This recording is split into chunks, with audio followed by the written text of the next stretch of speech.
today's video, we're going to be discussing how would Tom Aspinall do against literally everyone in the current heavyweight division, rankings or not. First up, Ciryl Gane is ranked number 1, and if Tom Aspinall were to fight him, I believe Ciryl Gane would be about a plus 300 underdog, and I think Tom Aspinall would actually win by decision, which is something I don't think he's ever done. His UFC fight time average is just below 2 minutes. If he's finishing every fight basically in the first round, I think Ciryl Gane, he's not really chinny, so I don't think Tom Aspinall can land one big blow. And Ciryl Gane has okay submission defense, but I do think Tom Aspinall can land takedowns in this fight. So if this were to happen, this is probably what's going to be booked next. I think Tom Aspinall would win by decision. Then the number 2 ranked heavyweight is currently Alexander Volkov. If Aspinall were to fight him, this would be the second time they fought. In the first fight, Aspinall submitted Volkov in round 1. And I don't think a lot has really changed since their first fight. I think Volkov would be about a plus 400 underdog at this point. And I think Tom Aspinall might show more respect in the first round, but eventually he will get it to the ground. And once it's on the ground, Volkov's submission defense is not the best. Number one, it's really hard to get Volkov to the ground in the first place. The dude is gigantic. But Aspinall did it cleanly in their first fight. Not sure why he wouldn't be able to do it again in their second fight, so a round 2 sub is probably in store for Tommy Aspinall. Then the number 3 ranked heavyweight is Sergey Pavlovich. When they first fought, Tom Aspinall knocked him out in under 2 minutes. And I think the same thing would happen in the second fight. Now, there is always the puncher's chance. Sergey is the heaviest hitter in the heavyweight division, I believe. So, plus 250 odds for Sergey, giving him a slight chance. In their first fight, Sergey, I believe, was a slight favorite. And then we saw he almost clipped Aspinall early in their fight. I think Aspinall is going to take a more measured, patient approach.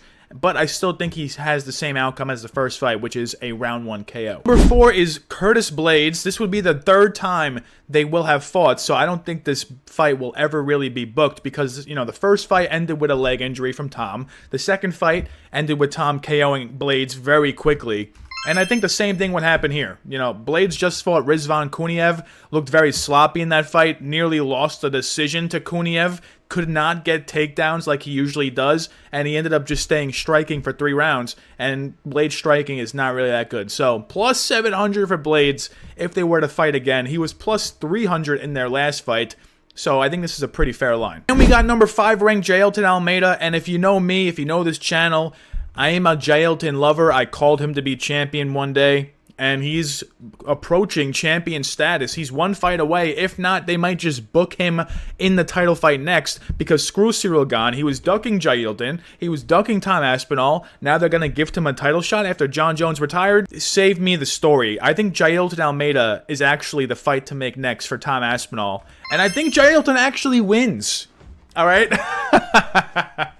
Out of everyone on this slideshow, I have 2 people to beat Tom Aspinall, and Jailton Almeida is one of them. I think he would be about plus 150. The odds would probably make him plus 300. But Jailton is just so controlling, so dominant. He's the heavyweight Hamzat, basically. And I think Tom Aspinall hasn't fought anyone with the grappling upside of Jailton ever in his career. I know Tom Aspinall has good jiu-jitsu, but we haven't really seen his takedown defense. It's not like Curtis Blaydes was shooting takedowns. Curtis Blaydes got knocked out in less than a minute. Jailton Almeida, long, agile, athletic, Brazilian. I think he is the one to beat Tom Aspinall. So for Tom Aspinall's sake, they should not book this fight next. But for my sake, for being a Jailton Almeida stan, a Jailton Almeida lover, I think he would beat Tom Aspinall. I think he would submit him in round 2. Then we got number 6 ranked Waldo Cortez Acosta. I know he's fighting Sergey Pavlovich next, but in theory, if he were to fight Tom Aspinall, I think he's getting KO'd late, round 3.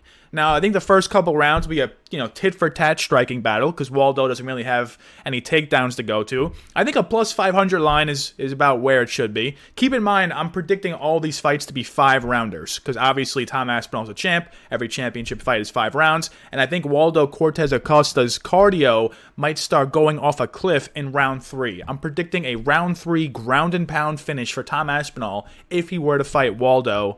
So yeah. Then we got number 7 ranked Marcin Tybura. This would be a rematch, and in the first fight, Tom Aspinall basically spanked Tybura. Knocked him out in the first exchange.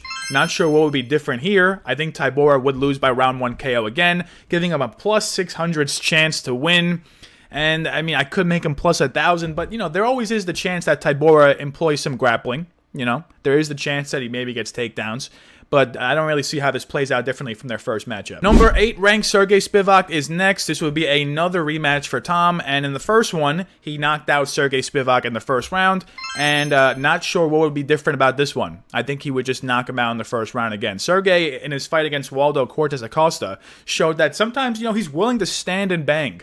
And if you're willing to stand and bang against Tom Aspinall, you're going to probably get your lights closed very early on in the fight, and I think that's exactly what would happen here. Round 1 KO for Tommy Aspinall. Number 9 ranked Derek Lewis is next. I know he's fighting Taliesin Teixeira in a couple weeks at Nashville, and if he were to win that one, I wouldn't be shocked to just see them jolt Derek Lewis to a title fight. So Derek Lewis versus Tom Aspinall could be in the near future if Derek Lewis beats Taliesin Teixeira, and if this fight were to go down, I'm predicting a round 2 sub for Tom Aspinall. I think on the feet in the first round, Derek Lewis will land some big stuff.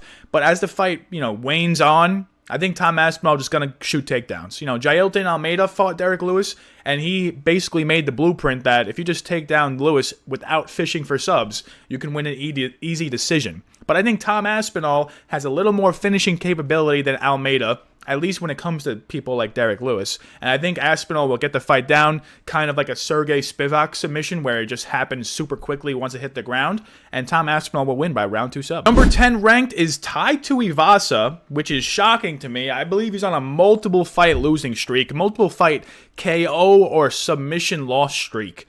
Not even sure why he's ranked 10. Now, this just shows you how bad the heavyweight division is, that the fact that Tai Tuivasa is ranked 10. He would be plus 1,000 against Aspinall. He would get subbed in the first round. Aspinall shoots one takedown, this fight's over. Like, Tai Tuivasa, you know, there always is a puncher's chance. But against Tom Aspinall, he's just getting subbed. He's just going straight to the mat. I mean, if Marcin Tybura can do it, Tom Aspinall is going to make it look 10 times easier. And we got number 11 ranked Shamil Gaziev, the Blob himself, the future GOAT of the heavyweight division, the only Dagestani in the top 15, other than, I guess, Rizvan Kuniev, if you want to count him. But Shamil Gaziev, I am memeing, but Tom Aspinall is going to win by round 4 KO. If this were a 5-round fight for the title, Shamil Gaziev is big enough to avoid the takedowns coming his way. I think Shamil Gaziev can even offensively wrestle himself, but you know, we saw against Jairzinho Rosenstrike in a 5-round fight, Shamil Gaziev does just not have the cardio to go all 5 rounds. I think Aspinall will fight this with a more measured approach, and I think he's going to get Gaziev out of there, similarly to how Jairzinho did, you know, just jabbing him a bunch at range, landing a big shot or two, and then just out-cardioing Shamil for a round 4 KO. Number 12 ranked is Mick Parkin. Now, he is a teammate of Tom Aspinall, so I sincerely doubt this fight will ever really be booked or will ever happen. But if it were to happen, I think Tom Aspinall would just win by decision. I doubt he's going to KO his friend. I doubt he's going to submit his friend Mick Parkin. You know, this could be a tit-for-tat striking battle. And in that case, Mick Parkin, you know, might be worth a sprinkle at plus 700.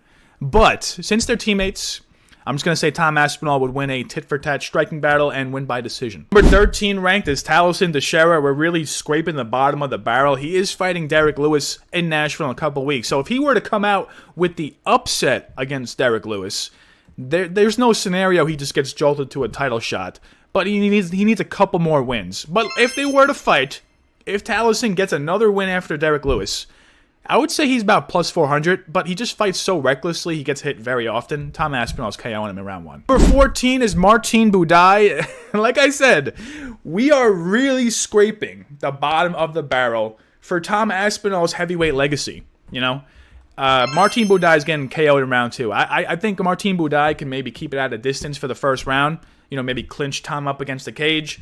But eventually, worse is going to come to worse. You know, Shamil Gaziev got this guy out of there in round 2.